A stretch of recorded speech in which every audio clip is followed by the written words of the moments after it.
Film ফাইলসের movie explain ভিডিওতে আপনাকে স্বাগতম। চলে আসলাম আবারও এলিয়েনের সাথে মানুষের প্রেম কাহিনীর গল্প নিয়ে। গত পর্বে আমরা দেখেছিলাম শাওচি জ্ঞান হারালে ফাং তার জ্ঞান ফেরাতে অনেক চেষ্টা করে। এইদিকে আমরা জানতে পারি কংসো মামাই আসলে এই খেলা খেলেছে। সে লাইকে তার মা অসুস্থ বলে বাসায় পাঠিয়ে দেয়। লাই বাসায় গিয়ে দেখে তার মায়ের কিছুই হয়নি। তার মা তখন বলে, তোমার বাবা বলে তোমাকে দিয়ে কোম্পানি চালানো সম্ভব না, তোমাকে দিয়ে সব ভুংভাং জিনিসই সম্ভব। লাই তখন বলে, কারণ আমি কোম্পানিতে বসতে চাচ্ছি না, আমি এসব করেই খুশি আছি। তখন তার কাছে একটা ফোন আসে আর সে জানতে পারে শাওচিটাকে বাঁচাতে ভিতরে গিয়ে জ্ঞান হারিয়ে ফেলে। এটা শুনে সে তার কাছে চলে যায় আর দেখে শাওচি সেখানে ঘুমোচ্ছে। লাই তখন বলে, ভাবি আসলেই খুব ভালো, তার মতো কেউ আমাকে কেয়ার করে না। ফাং তখন বলে, হ্যাঁ ও সবারই খেয়াল রাখে। লাই তখন বলে, তুমি তো সবসময় ব্যস্ত থাকো, আজকে রাতে আমি এখানে থাকবো। ফাং বলে, সমস্যা নেই, আমি শাওচির কাছে আছি, তুমি বরং বাড়ি ফিরে যাও। পরের দিন শাওচির জ্ঞান ফিরলে সে চোখ খুলে ফাংকে দেখে। ফাং তাকে রেস্ট নিতে বলে।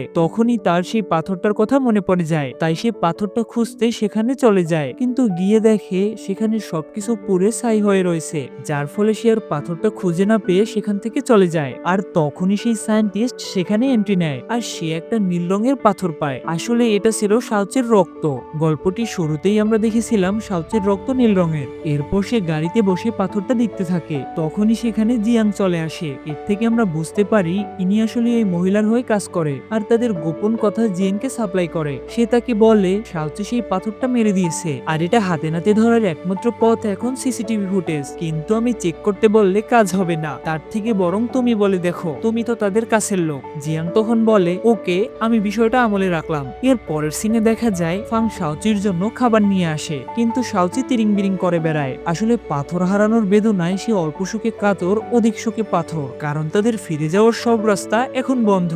তাকে এরকম পাগলামি করতে দেখে ফাং ভাবে শাওচির শরীরটা হয়তো ভালো নেই, তাই সে হানকে ফোন করে জানায়, আজকে আমি অফিসে যেতে পারছি না, তুমি আমার সব ফাইলগুলো এখানে পাঠিয়ে দিও। এইদিকে শাওচি এসে জানায় তার ক্ষুধা লেগেছে, তাই ফাং তার জন্য ডিম পোস্ট করতে যায় আর বলে, আমার মতো এরকম একটা হ্যান্ডসাম ছেলেকে দিয়ে তুমি ডিম পোস্ট করাতে পারলা, তবে এটাই প্রথম, এটাই শেষ, এরপর আর আমি করছি না। কিন্তু শাওচি এগুলো গায়ে মাখে না, সে ডিম খেয়ে বলে আরো দাও, তাই বাধ্য হয়ে সে তাকে আরো দেয়। এরপর দেখা যায় গোসল করে শাওচি ফাংয়ের শার্ট পরে তার কাছে আসে। এটা দেখে ফাং আসলে তার কাজে মনোযোগ দিতে পারছিল না, না পারারই কথা। যাই হোক, ফাং তাকে বলে, তুমি এটা কেন পরেছো, যাও এখনই ড্রেসটা চেঞ্জ করে আসো। কিন্তু দেখা যায় এই মহিলা এখানে বসে ড্রেস চেঞ্জ করতে নেয়। এটা দেখে ফাং সেখান থেকে চলে যায়। ফাং চলে গেলে শাওচিও তার কাছে যায় আর তাকে তার সাথে শিশি খাওয়ার জন্য অফার করে। তাই তারা দুজনে একসাথে শিশি খায় আর একটা ভালো সময় পার করে। পরের সিনে দেখা যায় ব্রেকফাস্ট করার সময় শাওচি তাকে বলে, আমি এখন পুরোপুরি সুস্থ, তাই আজকে থেকে আমি অফিসে যেতে চাই। ফাং তখন বলে, তবে আমি তোমাকে ওই পাথরটার ব্যাপারে ভুল বুঝেছিলাম, এর জন্য আমি তোমার কাছে ক্ষমা চাচ্ছি। তবে খুশির বিষয় হচ্ছে এটা নিয়ে এখনো তদন্ত চলছে, খুব শীঘ্রই হয়তো জানা যাবে এটা আসলে কে মেরে দিয়েছে, যার ফলে শাওচি একটু চিন্তায় পড়ে যায়। এরপর সে রুমে ঢুকে এটা ওটা ভাবতে থাকে। অবশেষে সে সিদ্ধান্ত নেয় এবার আর লুকোচুরি নয়, এবার সে ফাংকে আসল সত্যিটাই বলে দিবে। অন্যদিকে দেখা যায় লাইয়ের বাবা খচ্চর মহিলাকে ক্ষমা করে দেয়। হ্যাঁ দিবেই তো, সামনে আর একটা মারা না খাইলে হইছে এখন। যাই হোক, সে বলে লাইকে আমাদের কোম্পানিতে একটা জব দিলে কেমন হয়। তার বাবা তখন বলে, হয় তুমি কোম্পানিতে জয়েন করবে নয়তো আর্ট করবে। লাই তখন বলে, আমি আর্টই করতে চাই। এটা শুনে খচ্চর মহিলা তার মুখ চেপে ধরে। এরপর তাকে বলে, তুমি কি বোকা নাকি, এই লোক ফাংয়ের মায়ের মতো আমাকে অত ভালোবাসে না, তাই সবকিছু আমাকে চেয়ে চেয়ে নিতে হয়। আর এজন্য সবসময় আমি ফাংকে কালারিং করেছি, আর্ট এক্সিবিশনে আগুন পর্যন্ত দিয়েছি। কিন্তু দেখা যায় লাই সব শুনে উল্টো রেগে যায়। সে বলে, ভাইয়া আমাকে অনেক ভালোবাসে, শুধু আমার স্বপ্ন পূরণ করার জন্য এই আর্ট এক্সিবিশনের আয়োজন করেছিল, আর তুমি কংসো মামার সাথে মিলে সেটা ভেঙে দিয়েছো। এরপর সে রাগ করে সেখান থেকে চলে যায় আর শাওচির কাছে ক্ষমা চায়, কিন্তু সে তার মায়ের কুকীর্তিটা সেখানে এড়িয়ে যায়। এরপর তারা দুজনে অনেক গল্প করে আর চলে যাওয়ার সময় দুজনে হাসতে থাকে। এসব আবার দূরে বসে ফাং দেখে ফেলে, তাই তার জেলাসি লেভেলটা আবারও একটি হয়ে যায়। আর বাসায় ঢুকে শাওচিকে বলে, শোনো তুমি আমার গার্লফ্রেন্ড, তাই তুমি শুধু আমার সাথেই থাকবে, অন্য কারো সাথে নয়। কথা শেষ হতে না হতেই সে শাওচিকে কিস করে দেয়। অবশ্যই দুজনেই পরে লজ্জায় পড়ে যায়। শাওচি এরপর চাইয়ের সাথে দেখা করতে যায়, কিন্তু প্রেমে ডিগ্রি করা চাই তাকে দেখেই বুঝে যায় দুজনের মধ্যে কিছু একটা হয়েছে। শাওচি তাকে বলে, তুমি কিভাবে বুঝলে। চাই বলে, কাপলরা যখন একসাথে থাকে তখন যে কোনো কিছুই হতে পারে। এরপর সে তাকে জিজ্ঞেস করে, তারপর কি কি করলে। শাওচি বলে, তুমি যেমনটা ভাবছো অমন কিছুই হয়নি। এইদিকে দেখা যায় সে রুমে বসে এসব ভেবে মিটিমিটি হাসে। অন্যদিকে দেখা যায় ফাংয়ের সাথে জিয়াং দেখা করতে আসে সিসিটিভি ফুটেজ নিয়ে, আর এতে করে ফাং টের পেয়ে যায় কাজটা আসলে শাওচি করেছে। তাই সে জিয়াংকে বলে, দেখো এসব ব্যাপার বাইরে যেন না যায়। এরপর ফাং শাওচির কাছে যায় আর তাকে জিজ্ঞেস করে, আচ্ছা তুমি কি নীল পাথরটি নিয়ে আমাকে কিছু বলতে পারো? ফাংয়ের এমন প্রশ্নে শাওচিও বুঝে যায় সে সত্যিটা জেনে গিয়েছে। তাই সে ফাংয়ের কাছে তার শব্দ স্বীকার করে নেয়। ফাং তখন বলে, তাহলে তুমি এতদিন ধরে আমাকে কেন বলনি? দরকার পড়লে আমাকে বললেই তো হতো, এত মিথ্যে নাটকের কি দরকার ছিল? এরপর ফাং সেখান থেকে চলে যায় আর হানকে বলে, নীলপাথরের ওই প্রজেক্টটা বন্ধ করে দিও, ওটা আর আমাদের দরকার নেই। এইদিকে দেখা যায় শাওচি জিয়াবুকে বলে, আমার এখন মরে যেতে ইচ্ছা করছে। জিয়াবু তখন বলে, এটা করলে তো আমাদের প্ল্যানেটে সিগন্যাল চলে যাবে, এতে করে ওরা এসে তোমাকে নিয়ে যাবে। তাই শাওচি অনেকভাবে আত্মহত্যা করার চেষ্টা করে, কিন্তু কিছুতেই লাভ হয় না।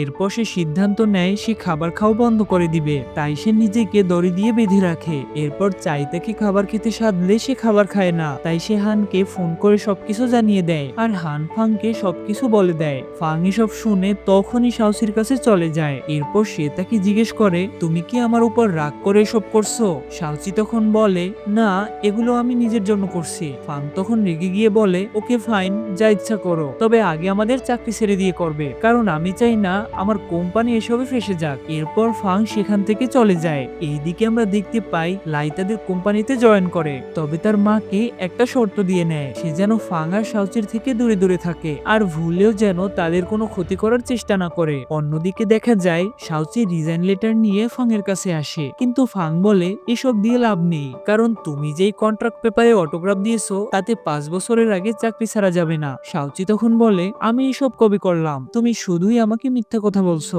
ফাং তখন বলে, আমার কথা না শুনলে তুমি আর তোমার রেস্টুরেন্ট এবার ভোগে যাবে। তাই উপায় না পেয়ে সে ফাংয়ের কথা মেনে নেয়। এর পরের সিনে দেখা যায় শাওচি অফিসের সামনে এসে ভাবে ভিতরে যাব নাকি এখান থেকে চলে যাব, কিন্তু তখনই সেখানে ফাং এন্ট্রি নেয় আর তার হাত ধরে অফিসে নিয়ে যায়। অফিসে বসে শাওচি দুষ্টু বুদ্ধি মাথায় আটে, সে একটা ফাইল নিয়ে ফাংয়ের টেবিলে ছুঁড়ে মারে। ফাং তখন বলে, এগুলো আবার কেমন ব্যবহার? শাওচি বলে, ভালো না লাগলে চাকরি থেকে বের করে দাও। ফাং শাওচির পেঁচ ধরতে পেরে তাকে একটার পর একটা কাজের কথা বলে। এতে করে শাওচি বলে, তুমি আসলেই একটা তারছিরা, আর এজন্যই মনে হয় তোমাকে ডক্টরের কাছে যেতে হয়। ফাং তখন বলে, ভালো কথা মনে করেছো, আজকেও আমার ডক্টরের কাছে যেতে হবে, আর আমার সাথে তুমিও যাবে।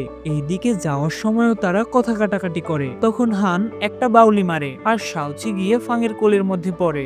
অন্যদিকে ডক্টরের কাছে গিয়েও তারা কথা কাটাকাটি করে। তাই ডক্টর তাদের জিজ্ঞেস করে, তোমরা প্রথম কবে কিস করেছিলে? শাওচি বলে, ফাংয়ের বাসায়। আর ফাং বলে, চাইয়ের স্টোর রুমে। এটা শুনে শাওচি বলে, ওই দিন তো আমি অসুস্থ ছিলাম, তার মানে তুমি আমার অসুস্থতার ফায়দা নিয়েছো। ফাং তখন বলে, ওই দিন তুমি আমাকে কিস করেছিলে, আমি করিনি, ফিল্ম ফাইলসও সাক্ষী আছে। এরপর শাওচি তাকে জিজ্ঞেস করে, আচ্ছা কিস করার পর কিছু করেছিলে? ফাং তখন বলে, আমি তোমাকে সেই সুযোগ দিলে তো করবে। শাওচি তখন বলে, না না, তুমি মিথ্যে কথা বলছো।